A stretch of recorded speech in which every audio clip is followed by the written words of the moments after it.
Hello, everybody. I hope you're all able to hear me. If you're all there, you can hear me. Please give me a thumbs up. All our participants on YouTube's. So, guys, can you all hear me?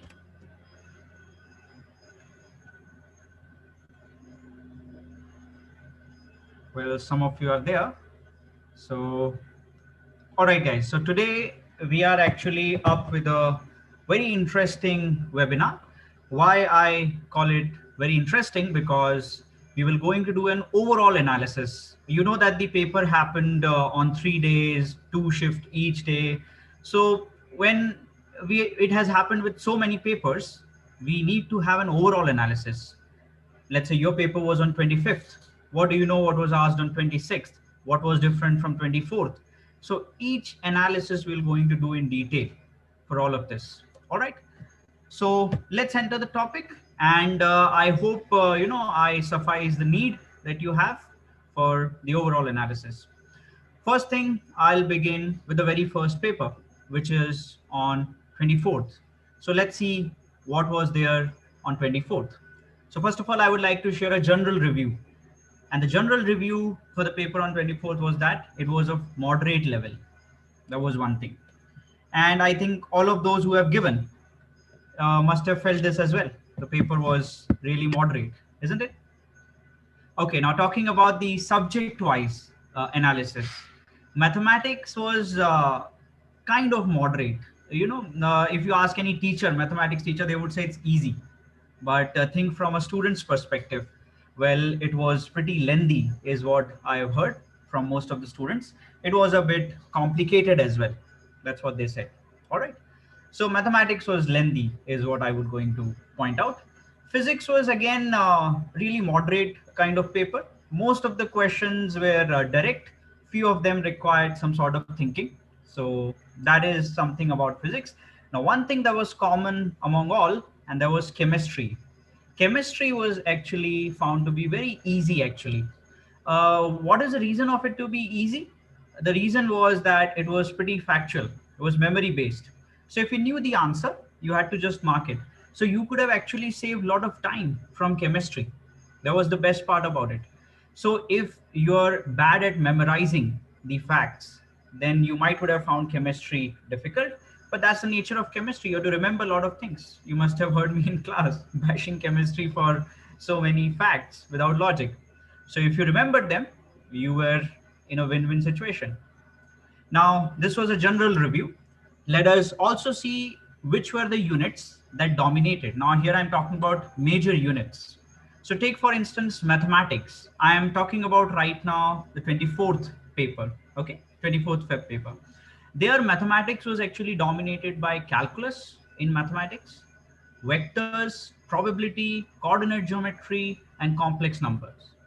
So almost I can say entire maths has been covered. Nothing almost kind of has been left, right? So that was about mathematics. In physics, if I talk about major units that were dominating were electrodynamics. By electrodynamics, it means the entire electromagnetism. And then electrostatic is there. Kinematics was dominating quite a lot. Now, it was surprising to see so many questions from kinematics. The most, the chapter which we actually ignore.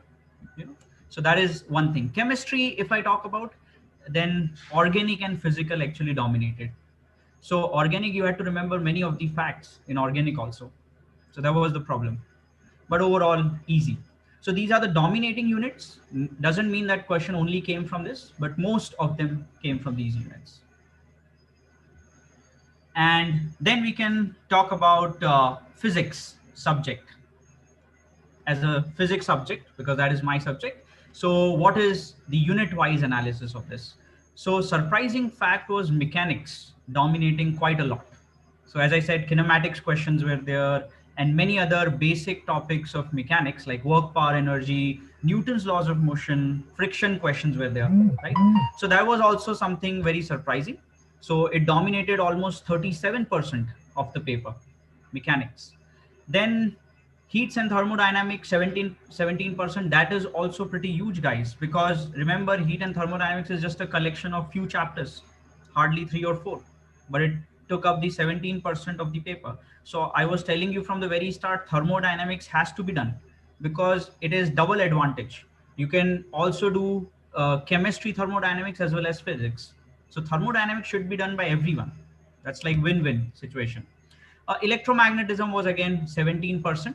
Modern physics, surprisingly, was quite a lot. 20% was from modern physics. Now, modern physics, by the way, guys, include everything. It even includes semiconductor physics, right? So that was also there. Now, towards the end, I will talk about, there was a confusion initially about reduced syllabus, that some of the chapters have been removed, some portion has been removed, like transistor communication system. So will we going to expect any question from that or not? There was no clarity about it. But to everyone's surprise, JEE Mains asked a lot of questions, two, three questions actually from electronics and even question from communication systems, which I have actually taken up towards the end of this session. We're going to have a look at that also. Yeah, so hi guys, I can see you all on YouTube. Many of you have joined. So hi there. Now moving ahead, this was the analysis, and going ahead to the 25th. So I hope those who have given on 24th agree with this analysis, that this was kind of an overall picture of 24th, right? Yes, Nakul, there was a question from communication system. Okay, so now coming back to the 25th analysis, Feb 25th. There again, the difficulty can be said to be moderate. So not too difficult, not too easy. Some questions too easy, some questions too difficult. Mathematics, again, same thing happened. Easy to moderate, lengthy calculations were there. Physics again moderate, and chemistry even this time was easy. Chemistry was easy on all 3 days, is what I am hearing from most of the people. Coming back to important units, which dominated actually the 25th paper. So mathematics was dominated in 25th paper by vectors, permutation and combination, and circle. These three were the dominating units. Physics was dominated by KTG and thermodynamics. So again, thermo actually dominated, and 25th actually had semiconductors. So you remember that communication system wala question was actually on 25th paper only. So this chapter was really must have been pain for those who have not done it properly, and their paper was unfortunately on 25th. So we will see what were those questions. Chemistry was organic chemistry, biomolecules. Biomolecule is a chapter which is again neglected most of the time, is what I have heard, but it also came up. And S block, D block, these are all factual again. So if you remembered the facts of S block, D block, F block elements, the paper would have been very easy for you. And surprisingly, chemistry in everyday life, that also had few questions, right? So that is the fact about 25th paper. That is the summary of 25th. Again, if I talk about my subject, physics, then what was the percentage that was there? So if we talk about in terms of percentage, you can see mechanics, although reduced a bit, but still dominating with 30% out of all. Electromagnetism percentage actually went up in this paper. Thermodynamics is as usual, 10%. So basically they cut out some questions from modern physics and gave it to electrodynamics. That's all I can see in the distribution. SHM and wave is always like that. One or two questions come from it. So this was the distribution on 25th. So again, people on 25th must be understanding what is going on. They must be agreeing with this. So moving ahead to 26th now. 26th paper was kind of moderate in terms of overall difficulty. And maths and physics were also kind of moderate. We can't say them easy. Most of the question required thinking on 26th. And usually, that is what they try to do. Remember this, guys, the last day paper is usually relatively difficult. Why? Because last day people have an advantage. They have already seen the 2 days paper, and that too of 4 shifts, right? 4 papers they've already seen. So they almost get a kind of idea of what is about to happen on the last day. So they intentionally keep it a little bit difficult. Chemistry, although, came out easy in this one also. Again, the dominating units, if I talk about on the 26th paper, then it was differential calculus in maths and coordinate geometry. These were the two dominating. Both are pretty lengthy. That's why paper was pretty lengthy of 26th also. And if we talk about the physics, then modern physics and electrodynamics dominated. And talking about chemistry, so again, organic and physical. So inorganic was dominated by 25th paper. So the mid of the day, 25th, had a lot of inorganic chemistry. Okay, now here is again the unit-wise distribution of physics. So what you realize is that look at the percentage of mechanics. On 26th, the mechanics percentage went all the way to 40%. And they did not even reduce modern physics. Modern physics is also 20%. That is staying like that. Electrodynamics is also having 20%. Basically, they reduced optics quite a lot on 26th. Rest all units still kept on dominating these ones. Heat and thermodynamics is still there. That's there on almost every kind of paper. So this was an overall analysis, I would say, of all 3 days. People on 26 might also be noticing the same. Now, question is what we need to do if we have to check for March analysis. Like March exam will again come up. If everything goes correctly, then March will have again. So what all steps we can take now after our first attempt? So from this analysis, try to find out few things, and that I have listed down here as well. First thing you must be realizing from all these papers is that none of the chapter can be neglected. You have to give equal importance to almost all of them because the paper was almost uniformly distributed with all chapters coming up, right? And the important part was 11 syllabus, they don't, neglect. 11 syllabus, they give equal importance. You can see if you add up all the chapters or units of 11th, the percentage goes 52 to 53% in all 3 days.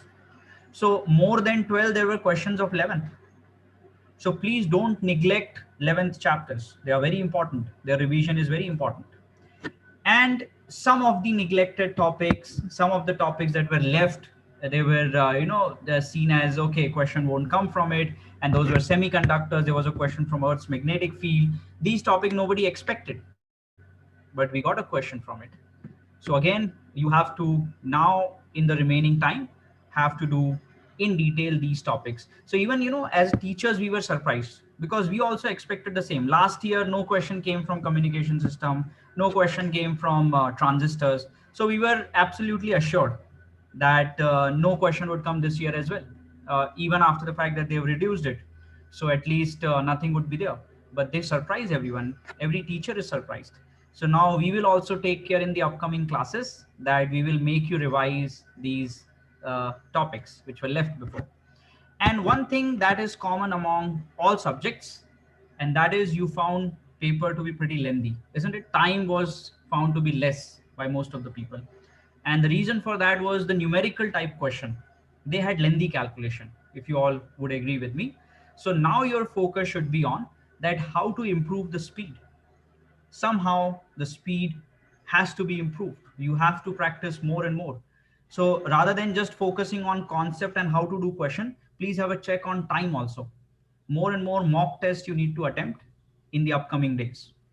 Worst part was that the lengthy calculations were all from easy chapters like gravitation. Yes, Saransh, that is what, like, paper was not difficult in most of the cases, questions were not difficult, but the calculations, took up a lot of time. This was the generalized feedback I received, and I also saw the questions to be like that. Yes. So now moving ahead, these are the steps to be taken. Some of the questions I have collected here, guys, which were the topics, that were not given importance, and those are electronics, right? And here was one of the question. This was perhaps on 25th of Feb. This question was there. Now, although the topic was not given much importance, but what I am seeing is question is not very difficult from electronics. It is almost very easy. So Shubham is asking, should we be worried about time in 11th too? Or right now we focus at concepts mainly? Yes, Shubham, it would be great if you develop speed from the 11th itself.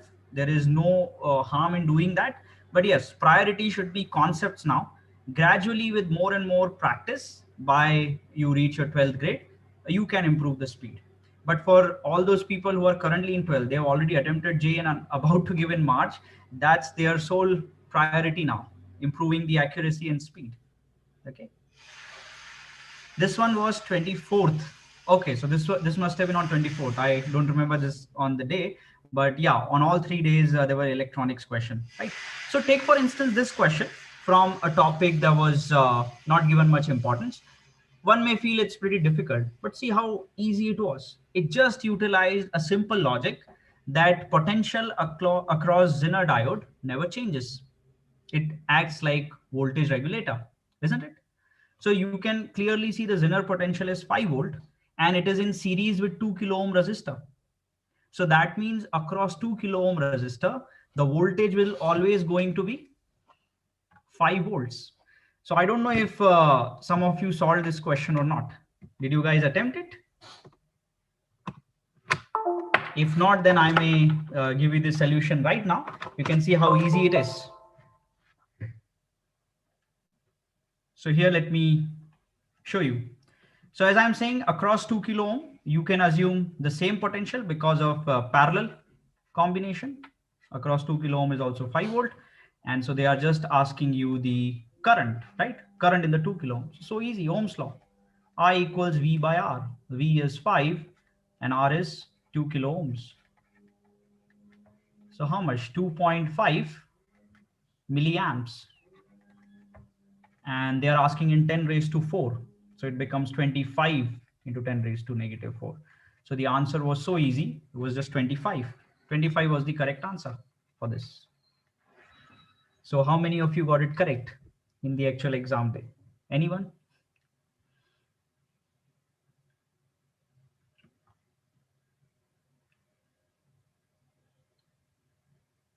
Anyone who got it correct? So there's a little delay, so we'll see.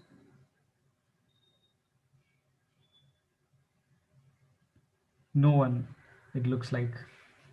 All of you actually neglected this chapter. So not bad. The one new thing was normally we have to give up 2 decimal places and many integer had 2 or 3 decimals. But they told us to round it to nearest integer. Yes, that was also one part, Nakul, no doubt about it. The other question that again came up from electronics, this was from the logic gates. So logic gates was also not given much importance. So I hope this question was also done by you all, but this was a little bit complicated, I would agree. This is not that much easy as how Zener diode question was, because here you have to apply the Boolean algebra, because you can easily at least write what the expression of Y would be. And how can you easily do that? You can see from A, the signal is coming and it becomes A prime after going A bar, as we call in Boolean algebra, after going through NOT signal. And that only is fed to the OR gate here. And from B, there is a direct signal coming. So B is coming and A prime is coming. A bar is coming. Now these two will get added up. So finally I have A bar plus B. That is there, which will going to enter here, right? And then similarly, you can talk about this one, the upper OR gate. So A will come directly, while B will come after an inversion due to the NOT gate.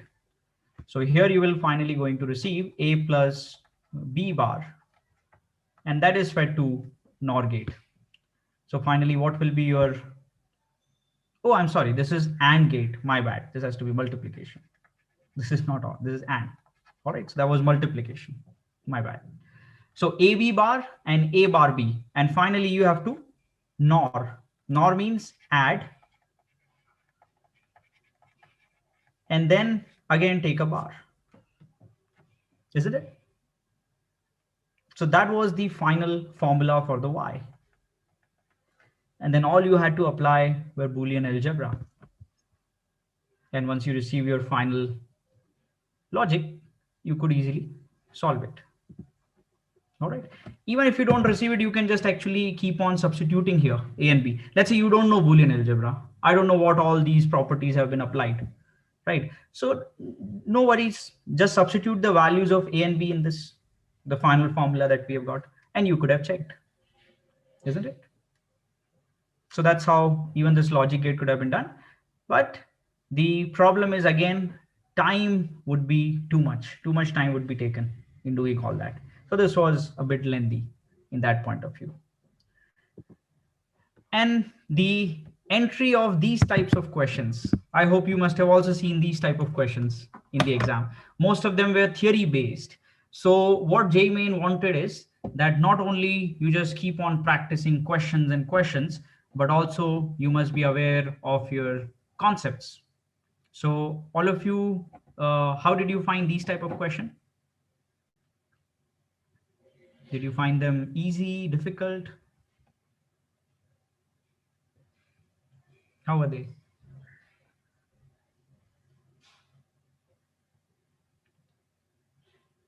Some of them were easy, but maximum had few complexity.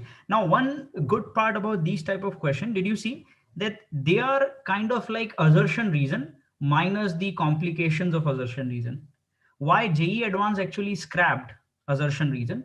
Because that part which was like key reason is the correct explanation of assertion, that always used to create a trouble. So JEE Mains didn't take any problem of that sort, right? They just said whether first is false, second is true, and so on. All permutation combination they gave. No issue about relating. So take for example this question. This question, what did you mark your answer as? Some of them were okay. Only chemistry gave the trouble. Physics was comparatively easy. Tiny bit tricky, otherwise fine. There was one with multiple statements that were contradicting, and some contradicting statements were in one option. So I could eliminate them. Okay, Mustafa. Fine. So what about this question? Who got this question? Whose shift day it came? Anyone here? So yes, no doubt they were a bit tricky questions. Reason? Take for instance this question. It is very tricky in the sense if somebody is in hurry, they might make a mistake. Like the moment you read the word, a seconds pendulum has a time period of 1 second. But now you must remember that actually when we talk about seconds pendulum, it is talking about time that is taken in going from one extreme to another. So actually they are saying this time is 1 second. From zero, it takes 1 second to reach the other extreme. So what would be the time period of a seconds pendulum? So 1 second it will take to come back also. So 1 plus 1, actually the time period is 2. So that was the tricky part. And in the second statement, they are saying absolutely correct. It precisely takes 1 second to move between two extreme positions. So statement 2 was correct, but first was false. So that kind of little confusion was there. So A option would be correct for this. No, Nakul, then perhaps it went wrong. A option would be correct. Okay. Did you guys mark it as C option? Oh my God. Some of you actually marked it as C option. That was the confusing part. So no worries. Now remember it in the second attempt in the March. Answer for this would be A. All right. Okay. Moving ahead. This was the one that surprised even the teachers, including me. Like, how can they ask from communication system? Past 2 years, they have not been asking anything. Although again, if somebody knew, then this would have been a very easy question. Again, it's more of a concept based question rather than the calculation based. There's even a question related to this in NCRT. Yes, there was one part that the theoretical question which came actually were almost coming from NCRT. So NCRT theoretical question also you all can go through in the upcoming days. That's very important. Okay, how to do this kind of question? So well, if you have learned it, it must have been easy. Otherwise, I can tell you now. Yes, the correct answer for this is A. Actually, what happens in amplitude modulation, as the name is suggesting, I had given you a vague idea about this, that what we do, we have a message signal. So let's say this is the message signal which I want to send. Then I actually take a carrier wave and we actually superimpose the two. And the amplitude of carrier wave is changed according to the message signal. So the information of message actually resides in carrier wave. So that's why it's called as amplitude modulation. So remember, what changes for carrier? Carrier wave ka sirf amplitude changes. Only amplitude is affected.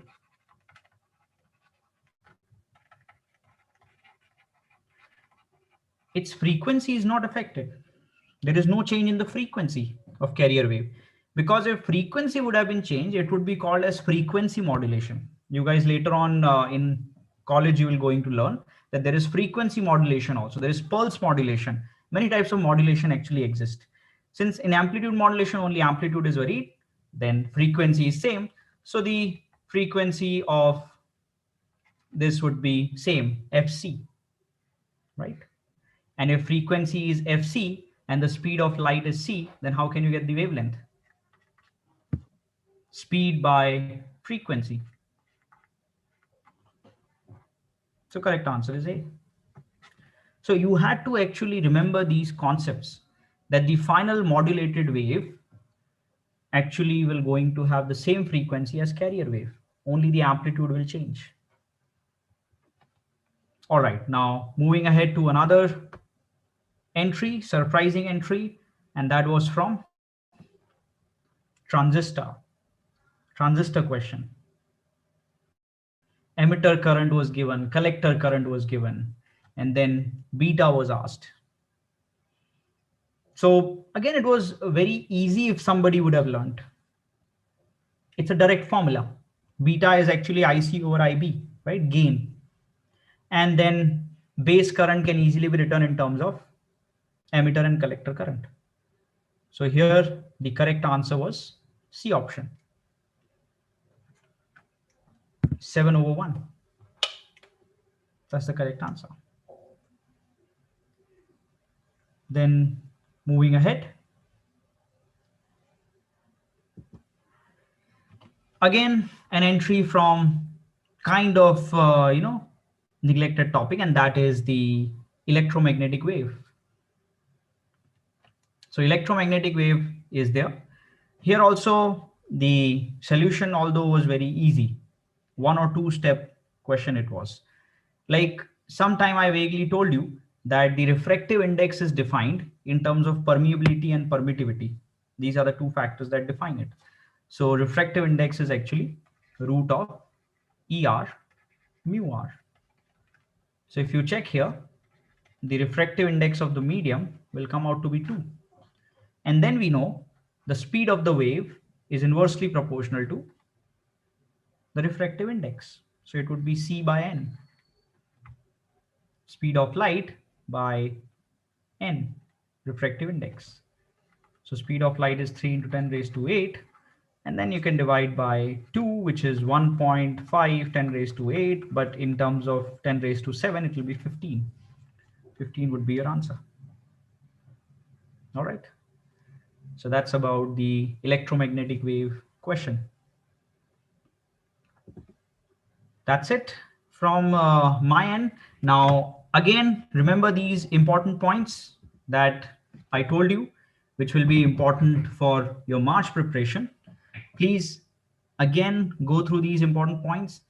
Give equal importance to all chapters. Give equal importance to 11th grade. And now we'll be doing the topics which we left before, or all of us found them to be less significant. And at last, work on your accuracy. All right. So that's it from my side, guys, on the analysis. But more webinars are lined up for you all in helping you out in various fields. Like we can have something on improving the speed, and there'll be analysis of other subjects also. Chemistry and maths will also be following. So stay tuned.